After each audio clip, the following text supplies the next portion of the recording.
When Bank of Canada raised the interest rates in June, a lot of people thought it was basically a foregone conclusion that they're going to do it again in July.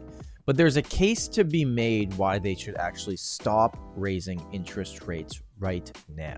We're going to talk about this in today's video. This was an opinion piece by the Financial Post that I want to go over with you and explain where they're coming from. My name's Tom Storey. I appreciate you being back here on the channel. If you enjoy this type of real estate specific content, I'd love if you could throw this video a like, a big thumbs up. And if you haven't already, make sure to subscribe to the channel. If you're looking for honest and transparent advice about the Toronto real estate market, you can go to the first link in the description and book a call with me at a time that works for you. When the inflation numbers came out for May, it was very, very positive. And a lot of people talked about the fact that okay, we're down to 3.4%. That was a full point drop from the month before. But the other side of it was people saying, hey, listen, we know it dropped 1 full point, but it was basically just because the gasoline prices went down 18% from that year-over-year number. And I posted a video talking about that new inflation report, and a few of the comments were like, hey, if they're saying that inflation is close to getting to that 2%, we're at 3.4%,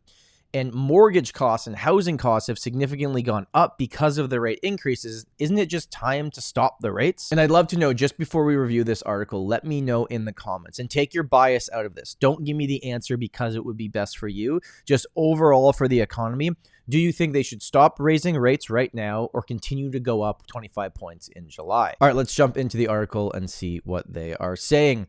Now, this is a piece written by Ted Restischaffen. I'm very sorry, Ted, if I'm mispronouncing your last name. And it's called The Case for Ending the Bank of Canada's Interest Rate Hikes Now. So inflation would be at 2.5% if you took out the mortgage cost. So this is on the other side of the argument, right? So we were talking about before that inflation is at 3.4%, but it would be 4.4% if it wasn't for the gas prices going down. But I guess on the other side of things, it's like, hey, but also it would be at 2.5% if you took out the mortgage costs. And it's a difficult decision for the Bank of Canada because they know that raising the rates again will hopefully push inflation down on everything else, but it's going to make it worse for people with variable rates. Further down in the article here, it says, not surprisingly, there was a component of the CPI that is still showing significant inflation. Can you guess what it is? The mortgage interest cost index was up a massive almost 30% year over year.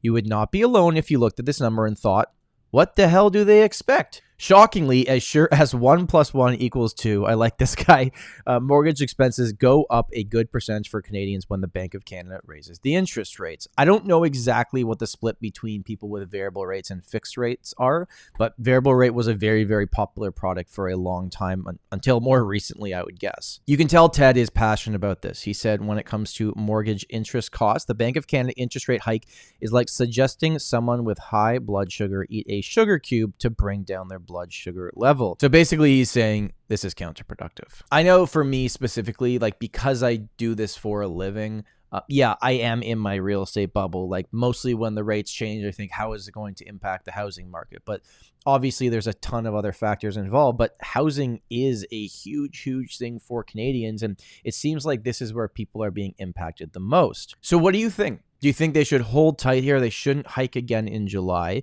or they should stick to the plan, go up another 0.25 in July, get us to 5% on the overnight, and then hang tight till the end of the year? Or do you feel like they should cut rates? Which, for the record, is very much likely not happening, at least in 2023. Thanks for watching this video. I hope you enjoyed a different perspective on everything that is going on right now. My name is Tom Storey, and remember, home is where your story begins.